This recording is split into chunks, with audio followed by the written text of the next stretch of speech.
Capítulo 8. Frutos da Piedade. Semana 24. Segunda-feira. Conhecendo os frutos da verdadeira piedade. Nada pode conduzir mais efetivamente ao sucesso de uma mãe no trabalho de treinar os seus filhos para serem cristãos consistentes e úteis do que se ter ideias corretas sobre os verdadeiros frutos da piedade. Devemos saber quais os frutos que o verdadeiro espírito de piedade irá produzir, tanto para o nosso próprio bem como para o de nossos filhos. Nós precisamos saber quais os pontos que nós mesmos devemos buscar alcançar no cultivo do caráter cristão e também em que direção devemos liderar os nossos filhos. Eu me proponho nesse capítulo a considerar o que realmente são os frutos verdadeiros da piedade, como desenvolvidos numa família.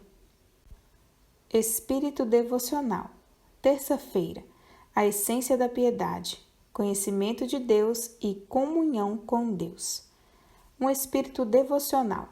Um espírito de devoção habitual e sincero está totalmente implícito na própria ideia de piedade, que nem parece próprio enumerá-lo como um dos frutos da piedade. Mesmo assim, a importância de esforços diretos e constantes para cultivar tal espírito é frequentemente negligenciada. Por um espírito devocional, nos referimos a um espírito de sincera e fervente oração e a uma disposição de associar os pensamentos de Deus e da sua providência a todos os acontecimentos e eventos da vida. Valorize e desenvolva agora esse espírito em vocês mesmos e os inculque sobre os seus filhos. Ensine-lhes, por exemplo, que quando seu pai ou você mesma os reúne para devocional matinal ou noturna, isso não é mera formalidade ou um dever familiar que os filhos devem meramente testemunhar, mas ensine-os que, pelo contrário, eles mesmos têm um dever ativo e importante para realizar nesses momentos. Quando o seu pai lê uma passagem das Escrituras, você pode dizer a eles: você não deve ficar desatento, mas deve fixar os seus pensamentos sobre o que ele lê e aplicar as instruções à sua própria situação. E quando o pai se dirige a Deus em oração, você deve silenciosamente repetir após ele todas as palavras da sua petição, tentando fazer delas as suas próprias. E assim você deve fazer da hora da oração familiar um tempo em que você não apenas ouve a oração do seu pai, mas se engaja na devoção você mesmo. Quarta-feira. A devoção pessoal ensinada pelo exemplo. Não será suficiente inculcar uma lição como essa sobre os seus filhos apenas por preceito. Você deve liderá-los em tais deveres pelo seu exemplo. Eles devem ver a evidência de um espírito sincero de devoção em você. Para esse fim, você deve ser diligente em oração privada, confessando seus pecados e implorando a assistência de Deus para lhe capacitar a resistir às tentações peculiares a que você está exposta. A oração social é uma grande fonte de prazer e edificação espiritual, mas ela nunca pode tomar o lugar da oração privada. Há pecados e tentações aos quais todos estamos expostos, os quais não podemos confessar na presença de qualquer outra pessoa, senão somente de Deus. Em nossas orações secretas, portanto, nós precisamos ser particulares, chamando pelo nome os nossos pecados secretos e as nossas imperfeições constitucionais. Quinta-feira. A devoção individual ensinada por preceito. Ensine a seus filhos essas verdades. Ao final do dia, você pode dizer a eles: quando você for para o seu quarto, para o seu repouso noturno, e antes de fechar os olhos para dormir, reviva em seus pensamentos as cenas do dia. Relembre todos os deveres que você realizou com fidelidade e também os deveres que negligenciou, e as tentações às quais você cedeu. Entre os seus pecados de omissão, veja só, talvez você não tenha usado bem o seu tempo na escola como deveria ter feito. Mamãe teve que lhe censurar por deixar as suas roupas tão desarrumadas no quarto. Você também lembra que se sentiu irritado por causa de uma pequena perturbação de sua irmã E apesar de você ter tido domínio próprio suficiente para não lhe responder com raiva, os seus sentimentos ficaram por algum tempo tão alterados que lhe fizeram bastante descontente. Pense sobre essas faltas até que você sinta o quão pecaminosas elas são aos olhos de Deus. Então, você deve confessar todos estes e outros pecados similares a Deus e pedir o seu perdão por eles. Sexta-feira, a necessidade da vigilância e perseverança na oração. É assim que você deverá vigiar o seu próprio espírito e ensinar os seus filhos a vigiarem os deles, dia após dia e ano após ano, para que você e eles possam crescer na graça. É apenas por este espírito de oração particular e secreta que uma pessoa pode fazer qualquer avanço, certo ou rápido, na vida divina. Nada pode substituir a fidelidade na oração. No momento em que você começa a negligenciá-la, o seu coração irá ficar frio e você se tornará vítima de deserção espiritual. Mas se você for fiel na devoção, o seu caminho pela vida será como a luz da aurora, que brilha mais e mais até ser dia perfeito. Você logo irá, dessa maneira, ganhar tal vitória sobre os seus próprios desejos pecaminosos que a serenidade e a paz serão o estado habitual de sua mente. Semana 25, segunda-feira. Cultivando um espírito alegre e tranquilo em nós e em nossos filhos. Alegria. Um espírito alegre é tão encorajado nas Escrituras que quase poderíamos considerar um pecado ser melancólico. É nosso dever ser alegre. Tristeza e abatimento não são apenas consequências do pecado, mas são estados de mente pecaminosos. Eles provam que há ingratidão e falta de submissão ao governo de Deus.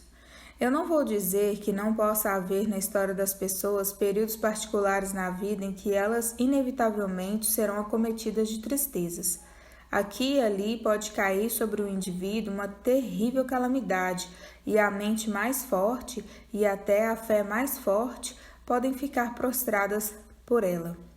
Mas, mesmo nesses casos, não se pode garantir que não seja o dever do cristão sentir uma tal confiança perfeita na sabedoria e na benevolência do governo de Deus, a ponto de ser ele capaz de ilustrar a verdade da promessa. Tu guardarás em perfeita paz aquele cuja mente está fixa em ti. Não pode, portanto, haver dúvida de que é o nosso dever, sob todas as circunstâncias ordinárias, ter uma mente serena e pacífica.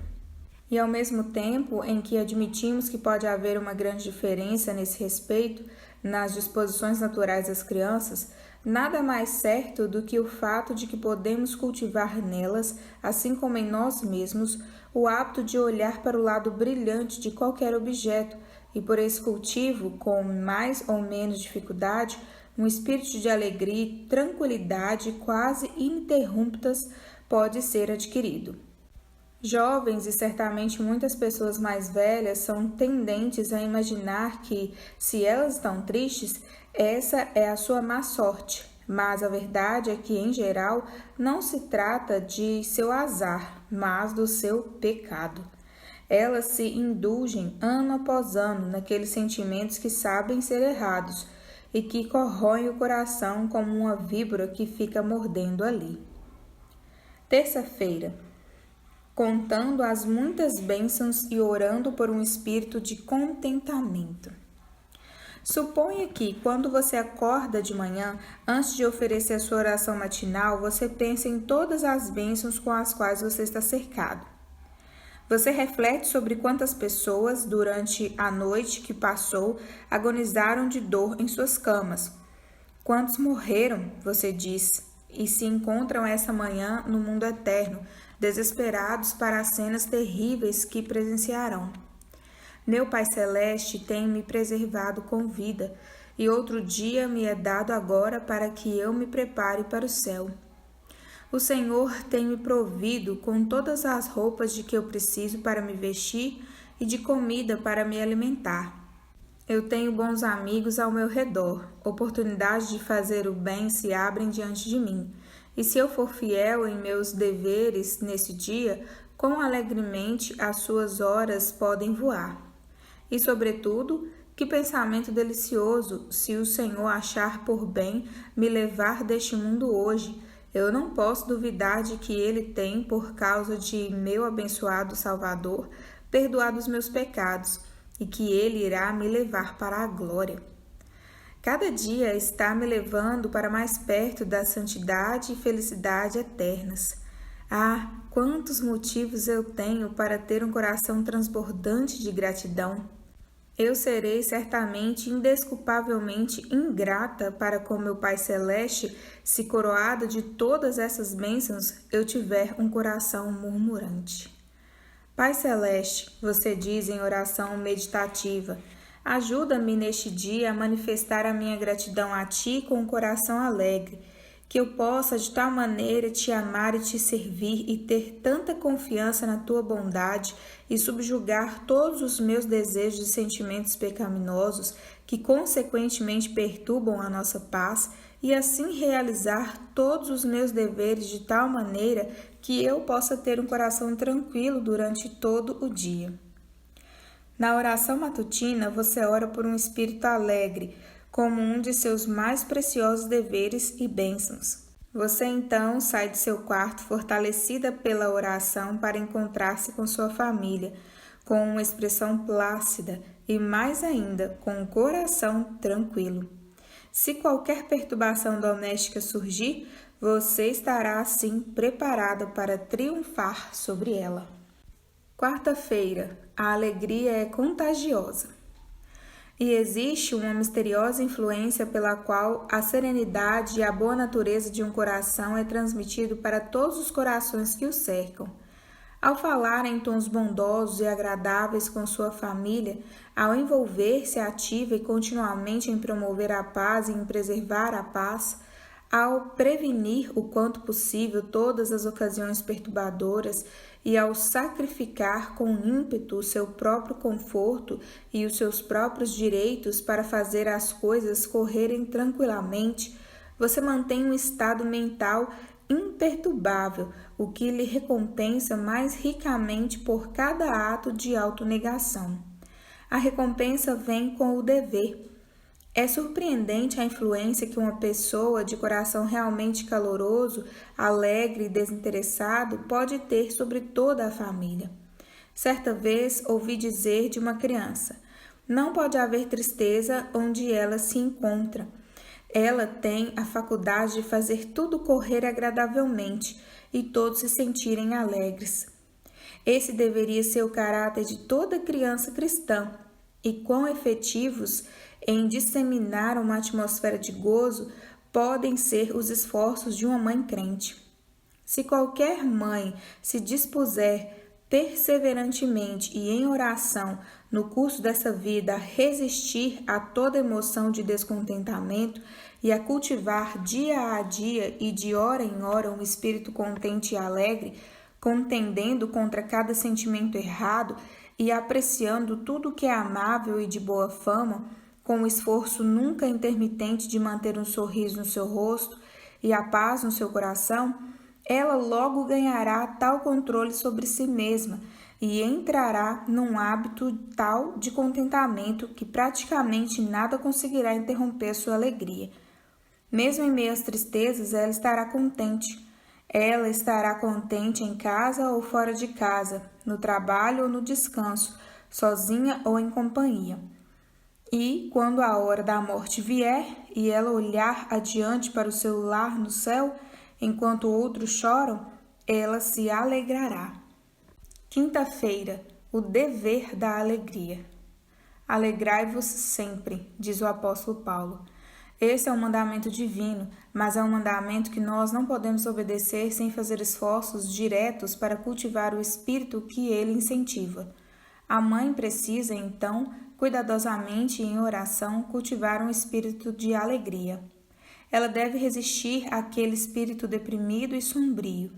Esse é o espírito de Satanás, não de Deus. É um elemento do mundo da punição, não da casa dos anjos.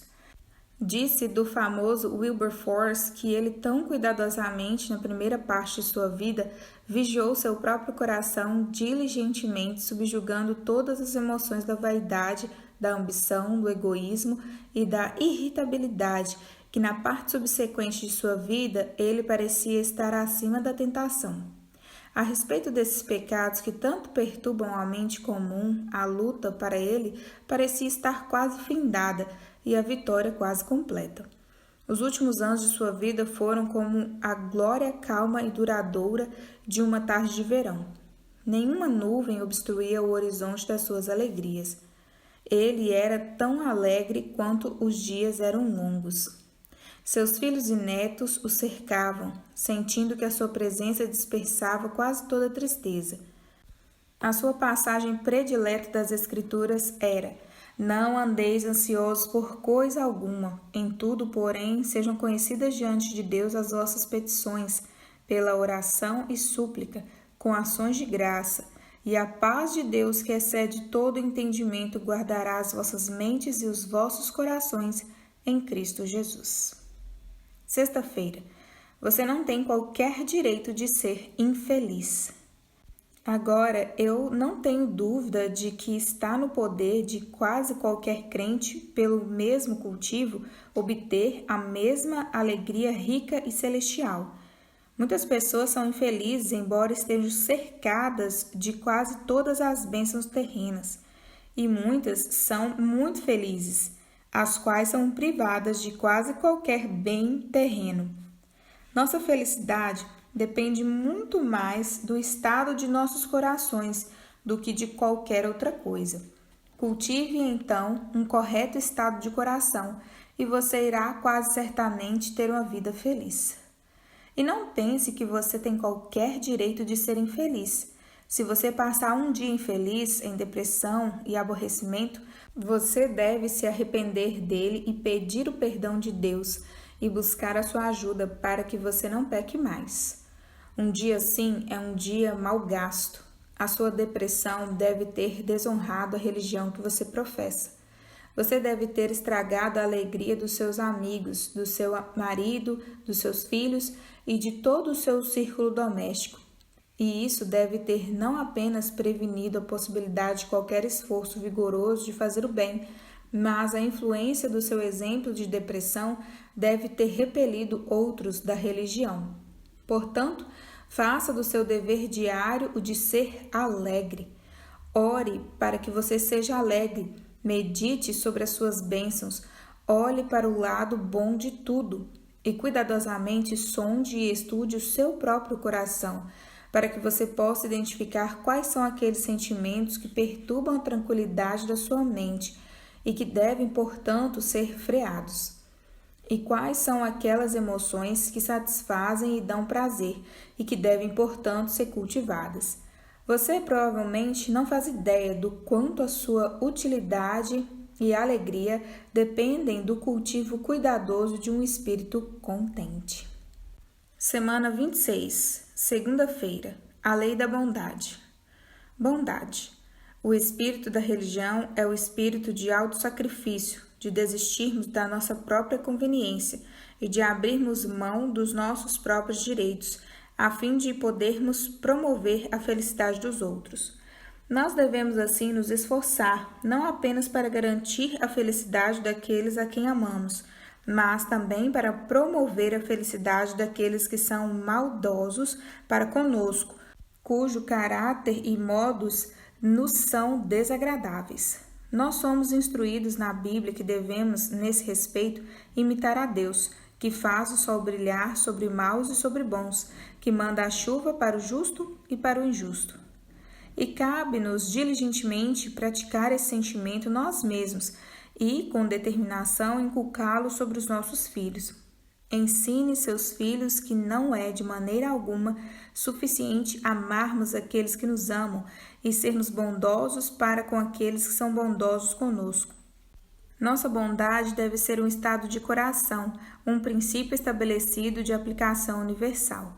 Onde quer que possamos conferir um favor, devemos fazê-lo com alegria, quer aqueles que o recebem sejam merecedores ou imerecedores, e devemos agradecer a Deus pela oportunidade de ter podido fazer o bem. Terça-feira, a bondade agrada a Deus. Devemos lembrar que um ato de bondade, por menor que seja, se procede de uma boa vontade sincera, é agradável a Deus. Devemos ensinar essa verdade aos nossos filhos. Uma criancinha, por exemplo, está sentada no canto da sala, perto da lareira, numa manhã gelada de inverno. É um cantinho aconchegante, lugar mais agradável da sala. Com um livro interessante nas mãos, ela está aproveitando a sua posição confortável. O seu irmão entra em casa vindo do frio. De uma vez, talvez, venha o seguinte pensamento à sua mente: eu peguei esse lugar primeiro e eu tenho direito a ele. É tão confortável que eu não posso nem pensar em me levantar daqui. Esse é o espírito egoísta, terreno e pecaminoso, mas ela repele esse pensamento. O espírito do cristianismo e do céu vem sobre ela, e levantando-se imediatamente do seu assento, ela afetuosamente diz: aqui, irmão, você parece estar com tanto frio. Tome esse lugar quentinho. Eu já estou bem aquecida e vou me mudar para um pouquinho mais longe do fogo. Esteja certa de que Deus olha para esse tipo de ato e se agrada dele. É agir como Deus. Anjos olham para baixo e amam esse tipo de espírito e dizem: esse é o espírito do céu. Ali está uma criança que queremos ter associada a nós aqui. Quarta-feira. Ensine e exemplifique a bondade para seus filhos. Esse espírito você deve manifestar a todo momento e em todas as ocasiões, e assim dar o exemplo aos seus filhos. Ensine-os a estarem sempre prontos a fazer tudo em seu poder para fazer outros felizes. Quando eles estão com os seus irmãos e irmãs ou com seus colegas na escola, eles devem estar sempre prontos em todas as coisas para desistir de seus próprios planos para agradar a outros. Um prato de maçãs é trazido para a sala. Uma é maior e mais bela que as outras. Ensine-os a não escolher aquela para eles mesmos, mas a selecionar bondosamente, embora sem ostentação, aquela maçã para seu irmão ou irmã, ou para seu amigo que veio visitar-lhe. Algum jogo é proposto. Ensine-os a abrir mão de sua própria preferência para a escolha dos outros. Assim, em tudo que não for errado ceder, ensine-os a desistir de seus próprios desejos, a fim de que possam gratificar a outros. Quinta-feira. Desejo de agradar os outros não é desculpa para o pecado e indecisão. Devemos ser cuidadosos, contudo, para que essa disposição amável e complacente não se degenere em indecisão e instabilidade. Nós nunca devemos ceder, ainda que seja no menor grau, quando for errado fazer isso. Seja o que pensamos ser o nosso dever, isso devemos resolver fazer com mansidão e bondade, mas firmemente, a qualquer custo. Não devemos pensar: é um pecadinho e eu vou me entregar a ele para gratificar a outros. Lembre-se de que se aproxima o tempo quando deveremos comparecer perante o tribunal de Deus, e ele não vai considerar uma desculpa para desagradá-lo o fato de que nós o fizemos para agradar os nossos amigos ou associados. Essas tentações nós devemos resistir, e Deus nos expõe a elas para que, pela resistência, possamos fortalecer em nossos corações o princípio da obediência a Ele. Sexta-feira. Jesus, nosso exemplo de bondade e firmeza. Uma pessoa pode ter a disposição mais amável do mundo, a mais bondosa e mais gentil, e ainda assim possuir um tal grau de decisão de caráter a ponto de estar disposta a encontrar qualquer oposição e desgraça ao invés de fazer o menor mal. Esse era o caráter do nosso Salvador. Ele estava disposto a deixar o céu com todas as suas alegrias e a sofrer e morrer sobre a cruz, para que ele pudesse nos fazer o bem. Tudo isso ele pôde fazer por aqueles que não o amavam, que eram seus inimigos e que, com ódio e insulto, o pregaram na cruz.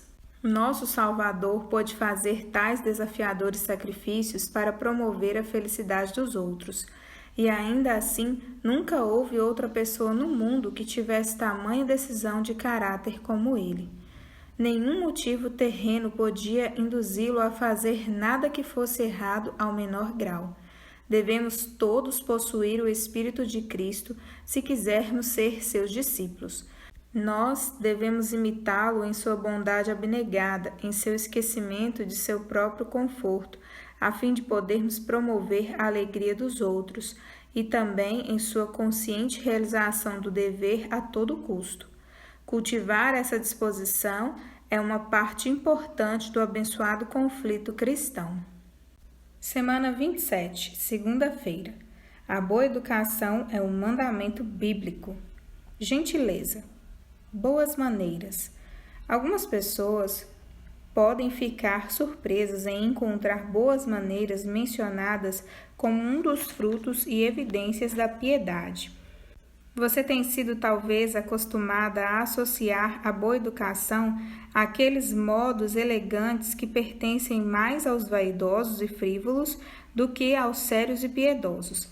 Mas a verdade é que a boa educação ou gentileza é uma das mais importantes virtudes cristãs. Ser cortês é um dos mandatos da Bíblia. De fato, a Bíblia contém as regras mais perfeitas de gentileza conhecidas no mundo, e ela impõe a observância dessas regras como algo de infinita importância.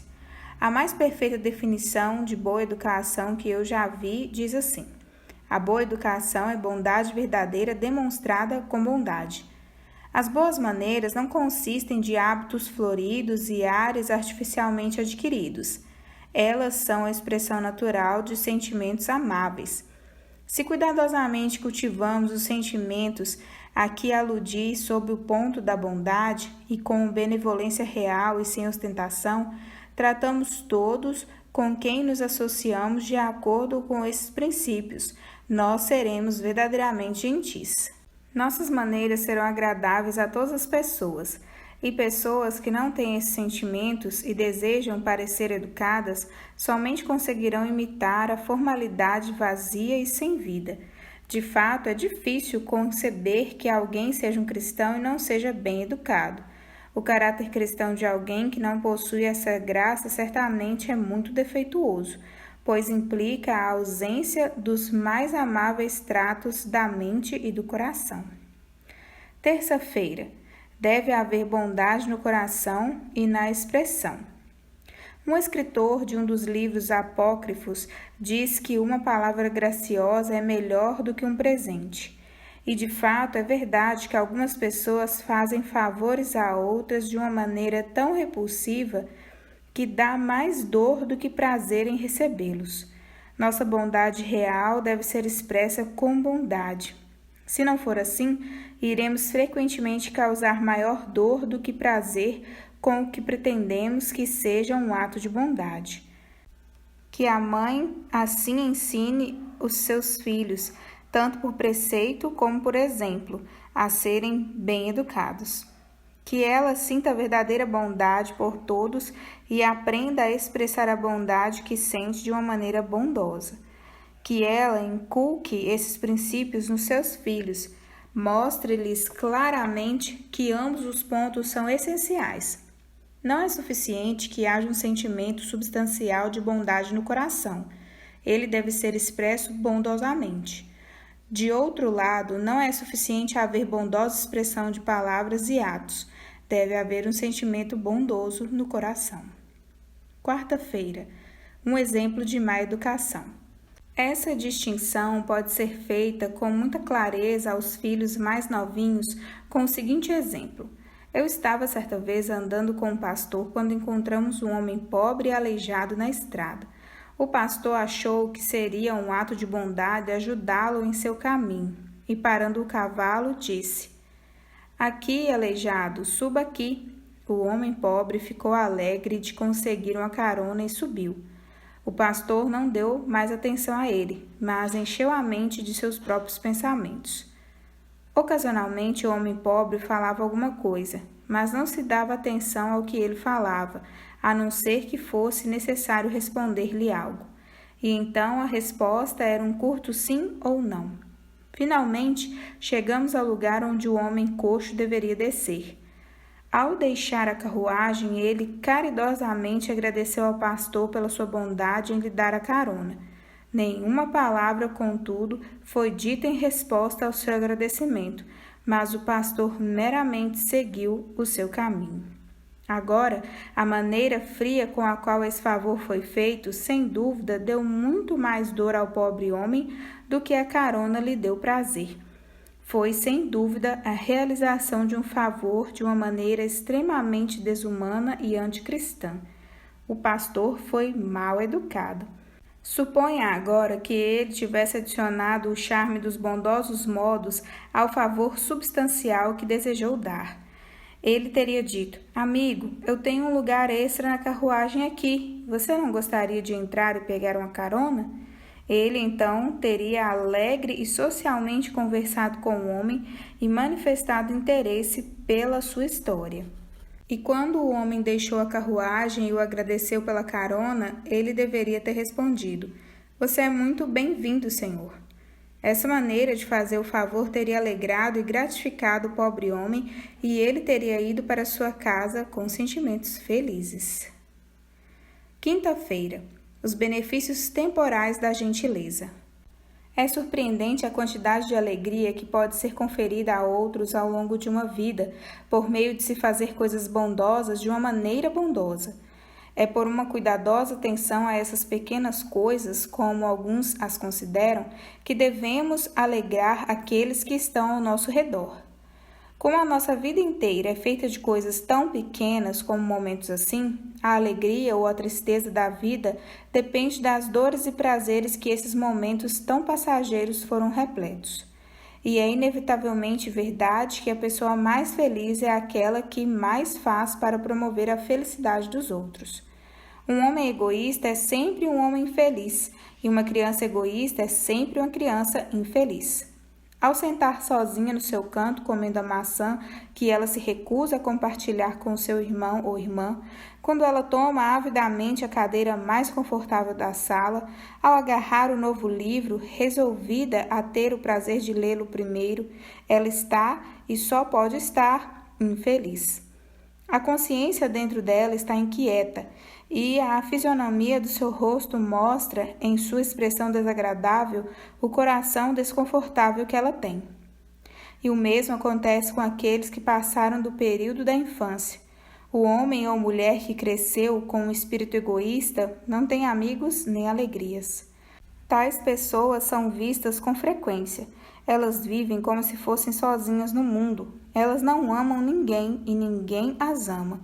E depois de uma vida insensível, elas morrem e ninguém lamenta por elas.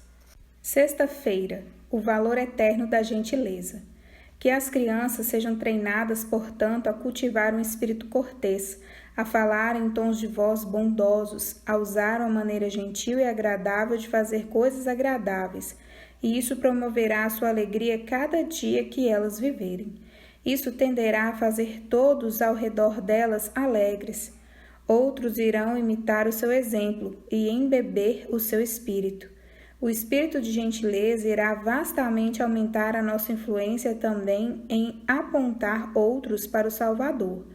Ele conferirá honra à religião de Cristo, pois o mundo julga o cristianismo não tanto pelas instruções do Salvador, como pelas vidas dos seus professos. Não há nada que valha a pena se ter nesse mundo que possa ser conseguido sem esforço. Se você quer possuir a graça da boa educação cristã, você deve fazer dela uma parte do seu dever cristão e um assunto de oração. Você deve resolver pela manhã que irá se esforçar no decorrer do dia para bondosamente manifestar sentimentos bondosos. E à noite, em autoexame, você deve se perguntar onde falhou nesse dever. Que oportunidades você teve em que poderia ter contribuído para a alegria dos outros, mas nas quais falhou em fazer isso? Esse é o verdadeiro espírito do céu. Se um dia vamos entrar no céu, nós precisaremos ter esse espírito.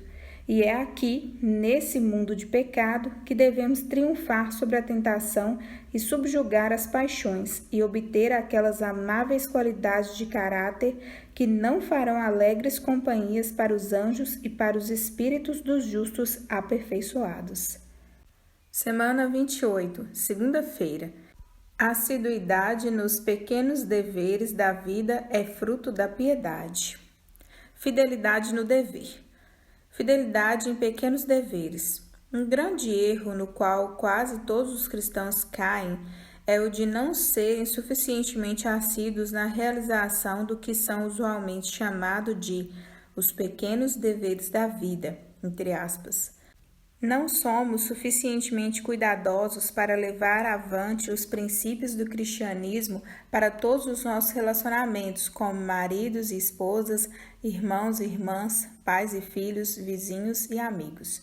Se você, meu leitor, seja qual for a sua situação na vida, tem sinceramente iniciado a carreira da vida cristã, você deve fazer o seu dever diário de agradar a Deus na realização de cada dever, grande ou pequeno. E é pela sua atenção a coisas que muitas pessoas consideram triviais que você pode o mais efetivamente glorificar a Deus. Crianças particularmente são tendentes a imaginar que obrigações religiosas são algo muito distante dos deveres ordinários da vida. Elas raramente conectam a ideia de dever cristão com tais assuntos como ordem, higiene pessoal, gentileza e outros pontos parecidos que às vezes são chamados de moralidade inferior, entre aspas. Contudo, nunca será demais ensiná-las, e assiduamente, que os princípios de piedade, se elas de fato os possuem, devem regular toda a sua conduta e levá-las a fazer o que é certo em coisas pequenas, assim como em coisas grandes. Terça-feira, servindo a Deus nos pequenos deveres.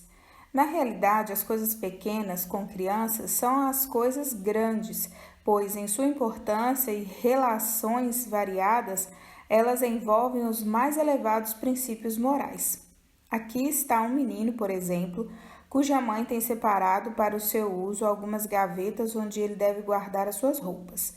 E ela lhe deu o dever de ter as suas roupas dobradas com cuidado e sempre colocadas em ordem. Um dia, ela entra no seu quarto e, ao abrir as gavetas, ela vê que está tudo em desordem. Na pressa de pegar uma peça de roupa, o menino descuidadamente tirou a peça e recolocou as outras coisas dentro, sem dobrar, e agora tudo está em confusão.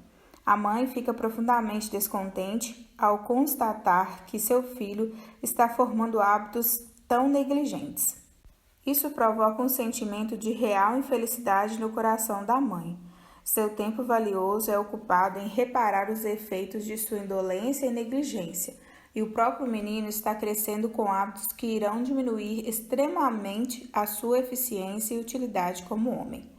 Agora, não podemos chamar isso de pecadinho, se ele produz tais consequências que fazem uma mãe triste e aumenta os seus cuidados e trabalhos, e que está formando na criança hábitos que a deixarão despreparada para os futuros deveres da vida.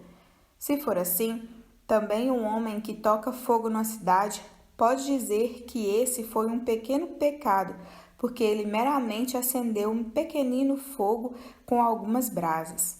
Ensine os seus filhos, portanto, que os olhos de Deus estão sobre eles em tudo o que fazem, e que se eles realmente amam a Deus e desejam agradá-lo, devem se esforçar para serem fiéis em todos os seus deveres, tanto pequenos como grandes.